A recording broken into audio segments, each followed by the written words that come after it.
Hello everyone, welcome to my channel. I hope you people are safe home and doing good. And I also hope that you people have started studying because it's class 12th, तो आपको पता है कि आपके लिए पढ़ना कितना ज्यादा इम्पोर्टेंट है।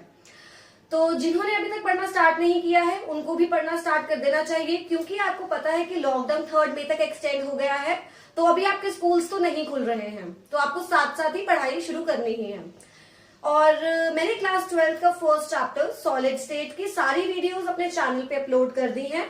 सॉलिड स्टेट की लास्ट वीडियो देखेंगे, उसके अंदर बेसिकली हम लोग एग्जाम डोज की बात कर रहे हैं, यानी कि जितना भी कुछ आपने 5 वीडियोस में सीखा है वो सारा कुछ हम हमारी इस वीडियो के अंदर कवर करेंगे। इस वीडियो में मैं आपको कुछ भी नया नहीं बताऊंगी, बस उस सारी 5 वीडियोस का कंक्लूजन डिस्कस करेंगे, जिससे आपके सारे के सारे शॉर्ट नोट्स साथ में प्रिपेयर हो जाएंगे एंड इजीली आप लोग उसको रिवाइज कर पाएंगे एंड एक रिवीजन नोट्स तैयार हो जाएंगे। So let's begin with the video. तो हमारा चैप्टर का फर्स्ट टॉपिक हमने स्टडी किया था कैरेक्टरिस्टिक्स ऑफ सॉलिड स्टेट। इसके अंदर हमने देखा था that solids have definite mass, shape and volume. उनके पास डेफिनेट मास है, शेप है और वॉल्यूम है। Intermolecular distances are short. उसके अंदर जो मॉलिक्यूल्स के बीच में डिस्टेंसेस होते हैं वो बहुत शॉर्ट है। Intermolecular forces of attractions are strong. जो उनके मॉलिक्यूल्स के बीच में फोर्सेस ऑफ अट्रैक्शंस है वो बहुत स्ट्रॉन्ग है। They are incompressible. आप अगर उनको प्रेस करेंगे, कंप्रेस करेंगे तो वो कंप्रेस नहीं होंगे। They are incompressible. They exhibit rigidity. After that हमने ये देखा था कि जो हमारा सॉलिड है बेसिकली वो 2 टाइप्स का होता है, crystalline solids and amorphous solid. फिर हमने उसके अंदर थोड़ा डिफरेंस देखा था जो कि पेपर के पॉइंट ऑफ व्यू से बहुत इंपॉर्टेंट है, ये पेपर में आ जाता होता है क्वेश्चन। तो क्रिस्टलाइन और अमॉर्फस सॉलिड के बीच में हमारा डिफरेंस क्या था, ये हमने प्रॉपर्टीज देखी थी कि शेप के बेसिस पे अगर हम देखें तो क्रिस्टलाइन सॉलिड जो होते हैं वो डेफिनेट होते हैं और अमॉर्फस सॉलिड इर्रेगुलर, उनकी शेप इर्रेगुलर है। मेल्टिंग पॉइंट क्रिस्टलाइन का शार्प है, अमॉर्फस का रेंज होती है। मैंने आपको एग्जांपल दिया था कि अगर आपको ये बोल दिया कि 100 से 110 डिग्री है तो ये रेंज है, रेंज है मतलब अमॉर्फस है। अगर आपको एग्जैक्ट बोला कि 105 then it means it is crystalline. आगे हमने क्लीवेज प्रॉपर्टी देखी थी कि हम उसको नाइफ से कट कर सकते हैं, किसको, क्रिस्टलाइन को, और अमॉर्फस को नहीं कर सकते। फिर हीट ऑफ फ्यूजन क्रिस्टलाइन के केस में डेफिनेट है और अमॉर्फस के केस में non definite. Anisotropy, crystallines are anisotropic and amorphous are isotropic। मतलब हमने कैसे देखा था इसका कि किसी भी प्रॉपर्टी के अगर, जैसे मैंने हर एक्सिस ले ली, X axis, Y axis and Z axis, तो हर प्रॉपर्टी और अराउंड ऑल द एक्सिस अगर वो सेम रहती है तो हम उसको बोलते हैं आइसोट्रॉपिक।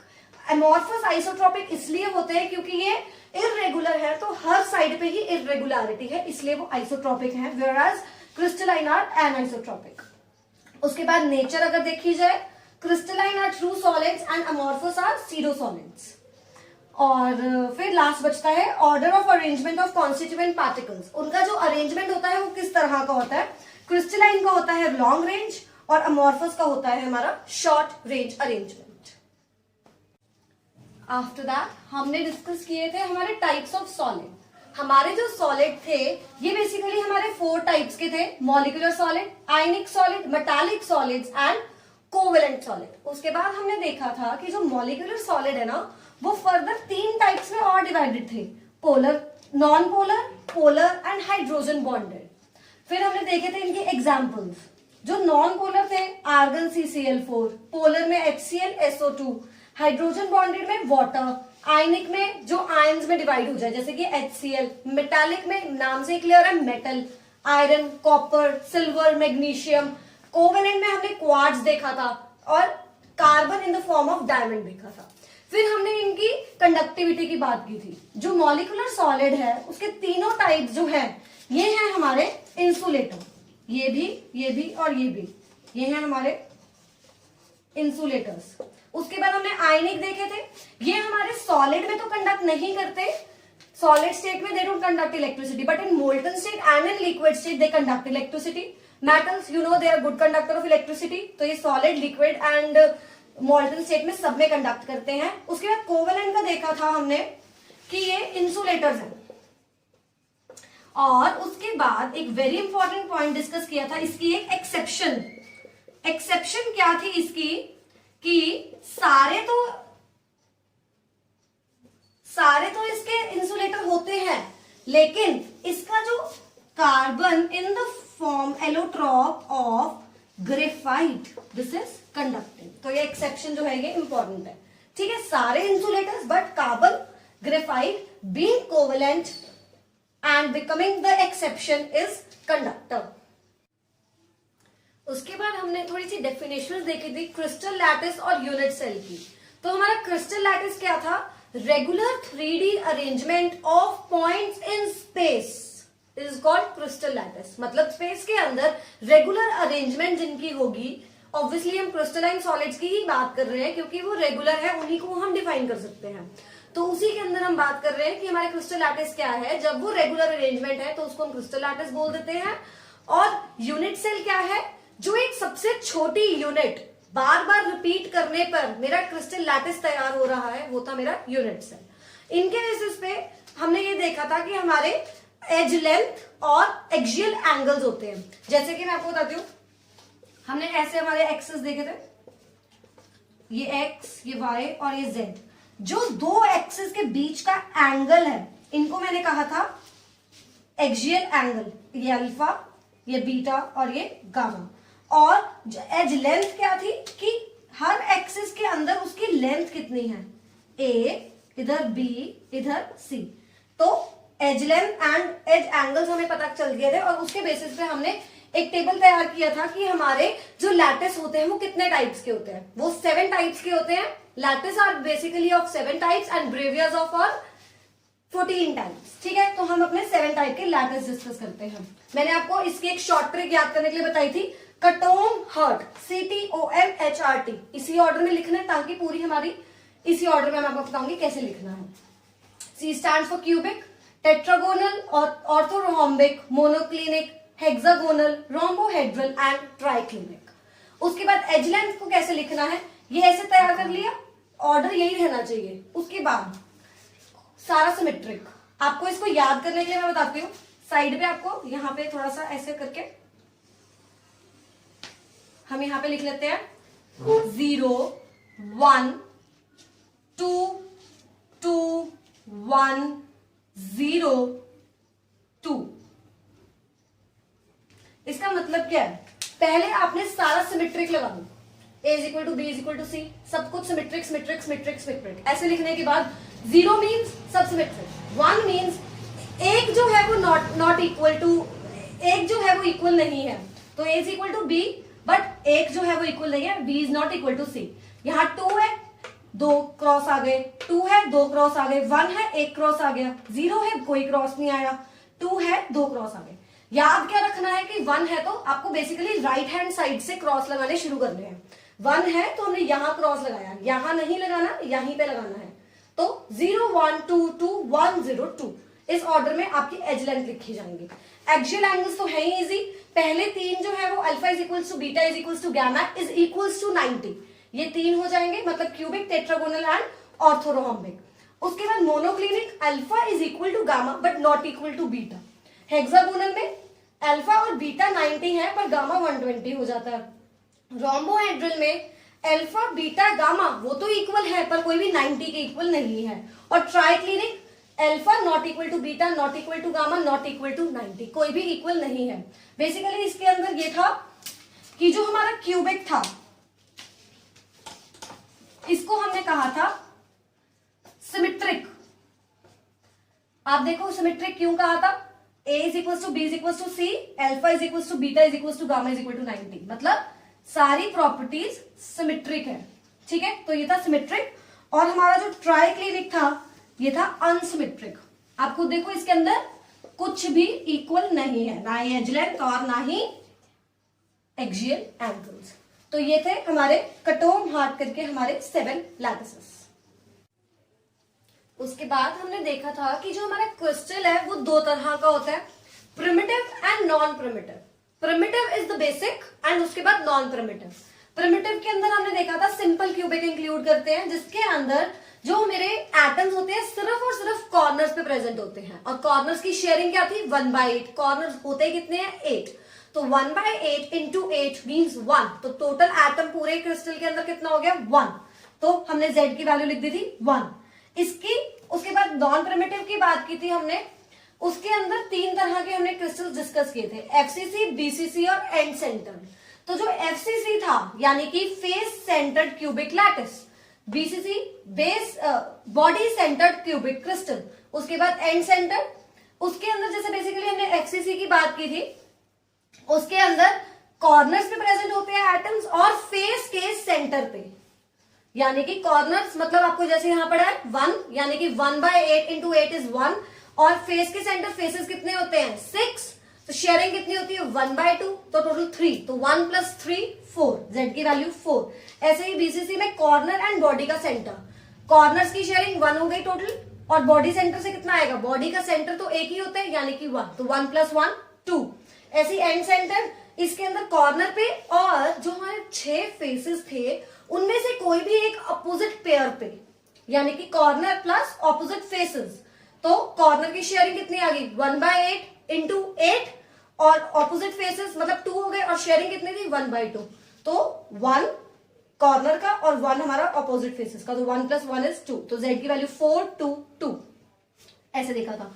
उसके बाद हमने देखा था हमारी पैकिंग एफिशिएंसी, जो कि हमारे प्रिमिटिव के हमने जब देख रहे थे ना हमारा सिंपल क्यूबिक, उसके अंदर हमारी आपको ना A की वैल्यू और R की वैल्यू याद होनी चाहिए। मैंने एक वैल्यू लिखी है, यानी कि अगर आपसे R की वैल्यू डायरेक्टली पूछी है तो आप A/√2 लिख दो इसके केस में, अगर A की पूछी है तो इसको फॉर्म करके, जैसे A की वैल्यू यहां से क्या आ जाएगी, A की वैल्यू आ जाएगी 2√2R, तो एक वैल्यू याद करो, दूसरी वहां से निकाल के लिख देना, ऐसे आ जाता है क्वेश्चन, तो मैंने इसलिए लिखा है यहाँ पे।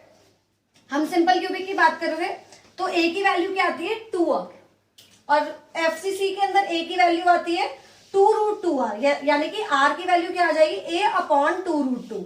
BCC में R की वैल्यू आ जाएगी √3/4A। हमने इन तीनों की ही पढ़ी थी पैकिंग एफिशिएंसी। उसके बाद पैकिंग एफिशिएंसी की एक्चुअल में वैल्यू क्या आई थी 52.4 in the case of simple cubic, and 74 in the case of FCC, and 68 in the case of BCC। Packing efficiency था क्या कि आप कितने टाइटली क्रिस्टल्स को पैक कर पा रहे हो, that is it's packing efficiency. तो ये आप अच्छे से देख लेना। After that comes voids. Voids क्या होते हैं, हमारी एम्प्टी स्पेसेस। वो हमने देखे थे कि 2 तरह के होते हैं, ऑक्टाहेड्रल एंड टेट्राहेड्रल। बेसिकली जब मैंने आपको वॉइड समझाए थे तो हमने ये कंक्लूड किया था कि उसकी शेप ऐसी बनती है ऑक्टाहेड्रल की, और ऐसी बनती है हमारे टेट्राहेड्रल की। उसके बाद चलो ये तो था हमारे कॉन्सेप्ट बेस्ड, लेकिन जहां पेपर के लिए जो इंपॉर्टेंट है इस वीडियो में हम वही पढ़ रहे हैं, तो उसके लिए इंपॉर्टेंट क्या है आपको ये पता होना चाहिए कि अगर किसी क्रिस्टल में नंबर ऑफ एटम्स लेट से n है तो ऑक्टाहेड्रल वॉइड्स भी n होंगे, लेकिन जो टेट्राहेड्रल वॉइड होंगे वो उससे डबल होंगे, यानी कि 2n। So the number of atoms is equal to n, octahedral voids become n and tetrahedral voids becomes 2n। इसके बाद में हमने देखा था हमारा डेंसिटी का फॉर्मूला। डेंसिटी क्या थी mz/a³ into na। यहाँ पे d stands for density, जो मेरा z है वो क्या है total number of atoms, m क्या है mass of atom, a is edge length, उसका यहाँ पे क्यूब डालते हैं हम, na is Avogadro number 6.022 into 10⁻23। इस न्यूमेरिकल पे मैंने क्वेश्चंस भी करवाए थे, आप वो क्वेश्चंस वही वीडियो से देख सकते हैं, और ये बहुत बहुत बहुत इंपॉर्टेंट है, इसके ऊपर न्यूमेरिकल पक्का पेपर में आता है। After that let's study imperfection of solids. Basically imperfection का मतलब क्या है कि जो हमारा परफेक्ट क्रिस्टलाइन सॉलिड है उसके अंदर भी कुछ कमियां हैं, तो वो क्या है इम्परफेक्शन। इम्परफेक्शन 2 तरह की होती है, point defect, line defect.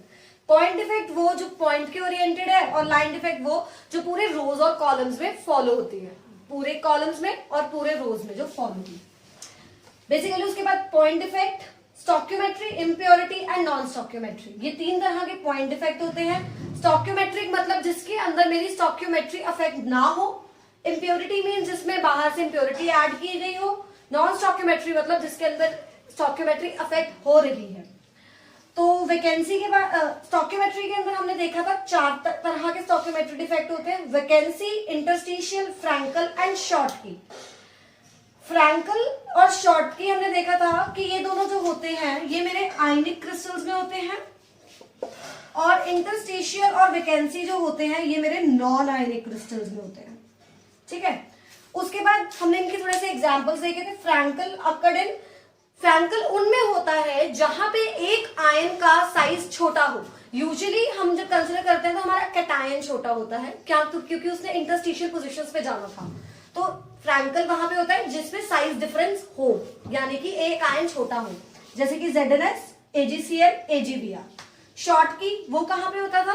Schottky वहां पे होता था जहां पे दोनों कैटायन एंड एनायन उनका साइज सेम हो, क्योंकि उनको क्रिस्टल को लीव करके जाना था। AgBr, NaCl, KCl। और हमने ये भी देखा था कि जो AgBr है वो फ्रैंकल में भी होता है, शॉर्टकी में भी होता है। उसके बाद हमने थोड़ा सा डिस्कस किया था इनकी डेंसिटी का, कि यहां पे जो फ्रैंकल है उसके अंदर कोई भी मेरा जो आयन था वो बाहर नहीं जा रहा था, वो सिर्फ इंटरस्टिशियल पोजीशंस पे आ रहा था, यानी कि डेंसिटी में कोई चेंज नहीं आ रहा। लेकिन शॉर्टकी के अंदर वो क्रिस्टल को लीव कर रहे थे मेरे आयन्स, तो शॉर्टकी डिफेक्ट के अंदर डेंसिटी में डिक्रीज हो रहा है। लेकिन जब हम इनकी न्यूट्रलिटी, इलेक्ट्रिकल न्यूट्रलिटी की बात करते हैं तो ये दोनों डिफेक्ट ही न्यूट्रल रहते हैं, क्योंकि फ्रैंकल में तो कोई फर्क ही नहीं पड़ा, क्रिस्टल के बीच में ही अरेंजमेंट में चेंज हुआ है। शॉर्टकी के अंदर जितने आयन्स बाहर जाते हैं, मतलब जितने कैटायंस बाहर जाते हैं उतने ही एनायंस बाहर जा रहे हैं, तो पॉजिटिव नेगेटिव चार्ज सेम रहता है, मतलब दे आर इलेक्ट्रिकली न्यूट्रल। उसके बाद नॉन स्टोकियोमेट्री डिफेक्ट्स, उसके अंदर आते हैं metal excess defect and metal deficiency defect. उसके एग्जांपल्स हमने देखे थे, KCl, NaCl और डेफिशिएंसी में FeO। हमने ये भी देखा था कि जो मेटल एक्सेस डिफेक्ट है this is more prominent than metal deficiency. और मेटल एक्सेस डिफेक्ट जो होते हैं इनकी वजह से जो मेरे क्रिस्टल होते हैं, आयंस होते हैं, वो कलर्ड होती हैं, जैसे कि NaCl becomes yellow in colour, ऐसे KCl एंड हमने LiCl का भी देखा था। अब हम थोड़ी सी कंडक्शन प्रॉपर्टीज देखते हैं। हमें ये पता है कि जो हमारा कंडक्टर है वो इलेक्ट्रिसिटी को कंडक्ट करता है, और इंसुलेटर जो है वो इलेक्ट्रिसिटी को बिल्कुल भी कंडक्ट नहीं करता। लेकिन जो हमारे सेमीकंडक्टर्स हैं, सेमीकंडक्टर्स, इनकी जो कंडक्टिविटी होती है it is more than the insulators and less than the conductors. मतलब ये लाई करते हैं मेरे कंडक्टर्स और इंसुलेटर्स के बीच में। ये प्रूफ करने के लिए हमने एक बैंड थ्योरी की थी। वो बैंड थ्योरी क्या थी? इसके अंदर पहले हमने एक रफली बनाया था स्टैंडर्ड सिचुएशन कि ये जो है ये है मेरा कंडक्शन बैंड और ये है मेरा वैलेंस बैंड। यहाँ पे with increase in energy of electrons, यहाँ मेरे इलेक्ट्रॉन पड़े हैं, with increase in energy of electron valence band से जंप करके कंडक्शन बैंड पे जाएंगे। ये सिचुएशन बनाई थी। उसके बाद अब हमने देखा था कि कौन कौन से कंडक्टर्स, सेमीकंडक्टर्स और इंसुलेटर्स में किस किस के अंदर क्या क्या, कितनी कितनी एनर्जी से कितने कितने इलेक्ट्रॉन्स ऊपर जाते हैं।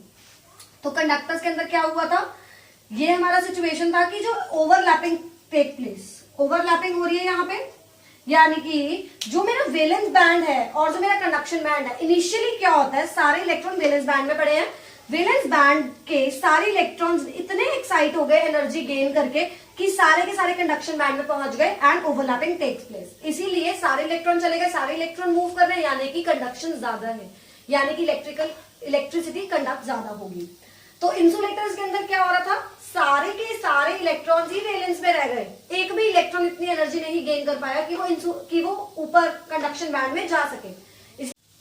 In the case of semiconductors very few electrons gains the energy and move from valence band to the conduction band। कुछ इलेक्ट्रॉन्स ने यहां से एनर्जी गेन करके ऊपर कंडक्शन बैंड में चले गए।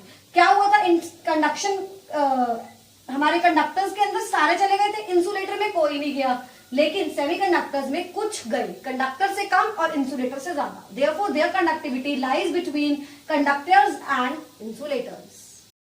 स्टार्ट। जो हमने हमारे प्योर सेमीकंडक्टर्स की बात की थी वो थे हमारे इंट्रिंसिक सेमीकंडक्टर्स।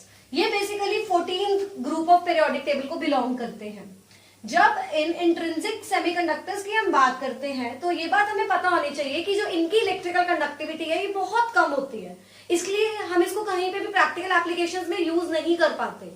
तो इनकी कंडक्टिविटी को इंक्रीज करने के लिए हमें क्या करना पड़ता है, doping. Doping means adding of very few particles of impurity, मतलब हम खुद से इसके अंदर इम्प्योरिटी को ऐड करते हैं। डोपिंग के बाद जो मेरे इंट्रिंसिक सेमीकंडक्टर्स हो जाते हैं वो बन जाते हैं एक्सट्रिंसिक सेमीकंडक्टर्स।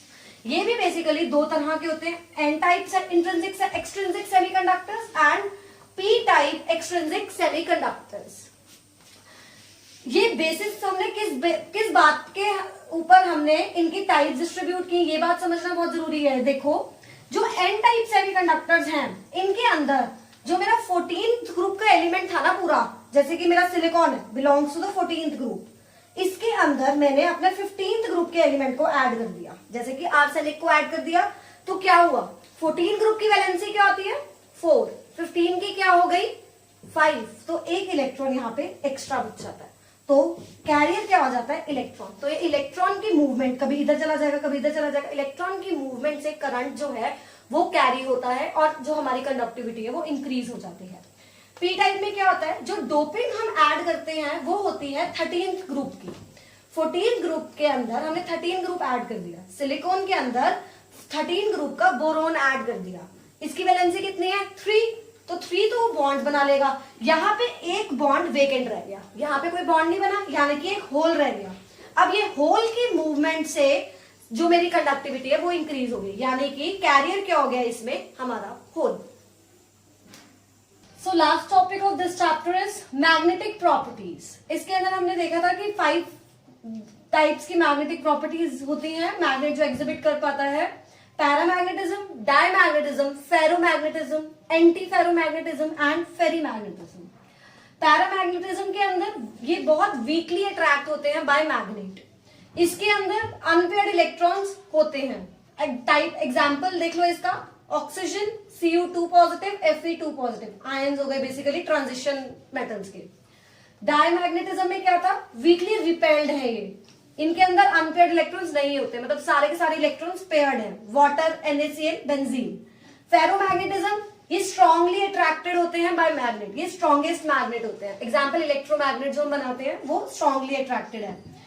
इसके अंदर मेटल्स होते हैं, example iron, cobalt, nickel. Anti ferromagnetism, इसकी मैग्नेटिक मूवमेंट 0 होती है, ये मैग्नेटिज्म नहीं एग्जिबिट करता, MnO is the example. Then ferrimagnetism, जब हम फेरीमैग्नेट को हीट करते हैं तो पैरामैग्नेटिज्म के ऊपर कन्वर्ट हो जाता है, मतलब वो पैरामैग्नेटिक हो जाता है वो सब्सटेंस। Example ZnFe2O4। तो यहाँ पे हमारा खत्म होता है सॉलिड स्टेट का पूरा chapter. If you like the video, then please like, share and comment and channel को सब्सक्राइब करना मत भूलना और बेल आइकन प्रेस कर देना ताकि जब भी मैं कोई नई वीडियो डालूं तो सबसे पहले नोटिफिकेशन आपके पास आए। तो यहाँ पे हमारा सॉलिड स्टेट का चैप्टर खत्म हो जाता है। एग्जाम डोज जरूर देख लेना ताकि पूरा चैप्टर आप कंक्लूड कर पाओ थोड़े से टाइम में। हमारा नेक्स्ट चैप्टर होगा इलेक्ट्रोकेमिस्ट्री, उसकी वीडियोज आनी शुरू हो जाएंगी। तब तक के लिए सीखते रहिए, क्योंकि सीखना बंद तो जीतना बंद। Thank you.